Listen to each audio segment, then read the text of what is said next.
Hello, I am Keith Stonegraves, and welcome to this special radio program focusing on some of the stories that have never been told about the 1967 Anguilla Revolution. He is legally blind, now age 75, and was born on the island of Anguilla on the 20th of February 1936, one of 7 children. He was the 5th child. He attended the Valley Boys School, paid for by the then colonial government, but was operated by the St. Mary's Anglican Church. At age 15, John Roosevelt Bob Rogers left school, knocked about for a few years before traveling to St. Kitts in search of a job. He worked in the St. Kitts cane fields. He returned to Anguilla shortly after turning 18, but went back to Bastia in 1956. At age 20, Bob Rogers went to his elder brother in England. He spent 10 years and 6 months in the UK.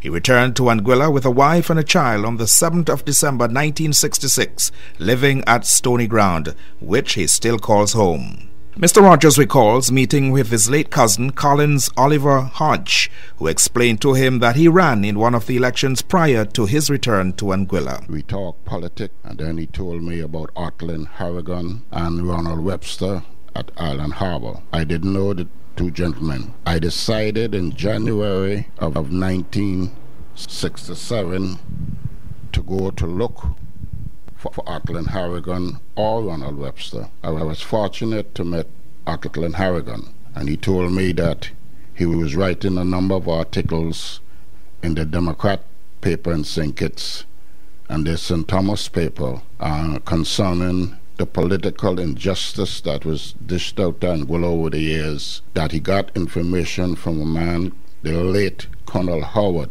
who was the last administrator, English administrator in the colony, and that they had discussed the matter, and that he had felt that Anguilla would be better off keeping away from associated status that was one step away from political independence. Otlin Harrigan, I would love to make this abundantly clear. Otlin Harrigan was the man who started the 1967 revolution. Otlin Harrigan, Walter Hodge, and Ronald Webster, Collins Hodge, Alfred Webster, and myself met, and we had a meeting. We decided that we needed some place to be private, and the property at Little Dix, known as Hideaway, Collins, Hodge, and the owners of that property, Austin Rogers, and now the late Abraham Harrigan, deceased, give us permission to keep the meetings there. Bob Rogers said the main aim of all the individuals on board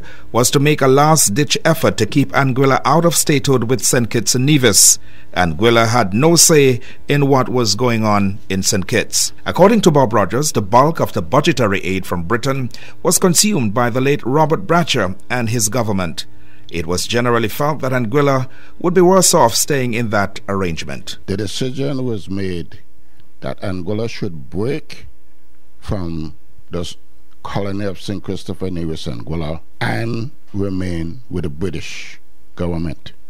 It was never a question of outright political independence from England.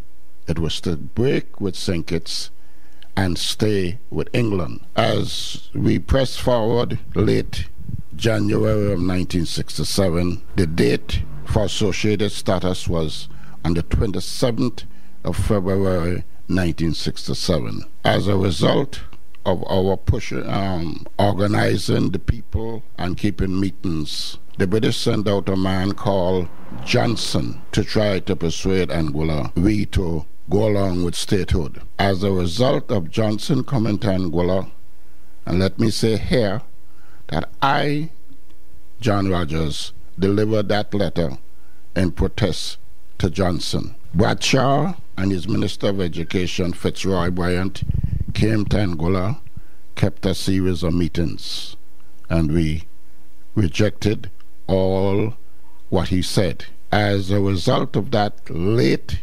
January,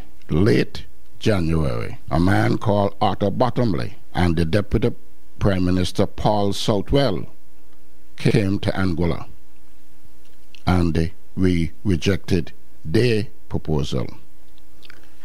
As a result of that, the late Billy Hobart and the elected representative of Angola, Peter Emmanuel Adams, went back to London to see if they could renegotiate a better arrangement, because in that constitution there was local government for Nevis and there was local government for Angola. There was no local government for the central government, and there were sections in that constitution which had give the premier the power to null a council either in Nevis or in Angola. At their return, we then, with the help of Dr. Hubbard, the late Dr. Hubbard, we sent a proposal to Bradshaw outlining what type of local government we was prepared to accept.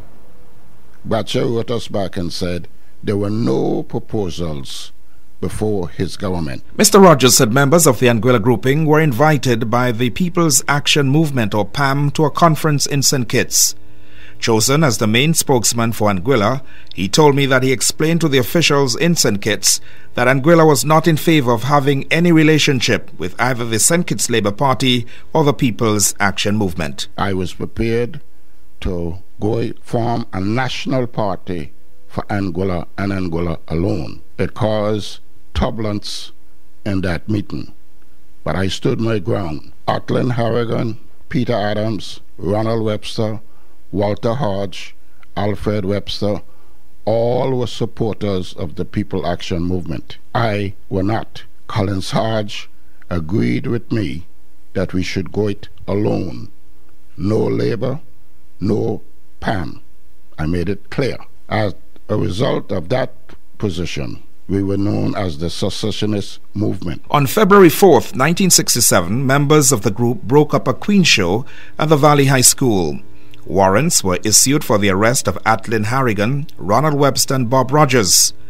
The former taxicab driver remained free after the police said they did not have sufficient evidence to book him. As a result of that, Ronald and Atlan went into hiding. They didn't want to be arrested. A few days later, the governor, I think he died now, Sir Fred Phillip, came to Angola and tried to explain to us that we were too late in preventing statehood. During that period, the flag was raised at Government House on the 27th day of February 1967. We kept a meeting and we decided that in order to destroy the flag, we may have to destroy the building. A few days later, Collins Hodge brought me $400 EC and said that Ronald had given it to him to get me to look for somebody to do the job. A few days later, Ronald came back to me and he said, give him back in Angola lingo the thing that Collins had gave me. I gave him back the $400. Later that day, the late Cuthbert Brooks from Northside came to me and he said, Bob, I heard you all got a job to be done. And I said, yes. He said, I will do it. I said, fine. I said, go Island Harbor to Ronald Webster, we used to call him Bubba, and tell him I sent you. He went. The next morning, I went to look for Atlan to tell him what had happened. And he said, you know, Ronald brought me Cuthbert yesterday and tell me to take Cuthbert to Wallace Way. And I did that. I said, well, fine. It's a question now of time. My wife was pregnant with my second son, Conrad Rogers. And on the 8th of March, 1967, when I went to the Cottage Hospital to see how my wife was, that she had delivered my second son, I came back and I passed where the ashes of the Lansom was burnt flat to the ground. Bob Rogers told me he knew what had happened but remained tight-lipped as a huge crowd had gathered at the Lanson area. I looked east and there was Ronald Webster coming down in a French Pedro car, and he pulled up, he stopped, and I walked to him and he put his two hands on my shoulder. I said to him, Bower,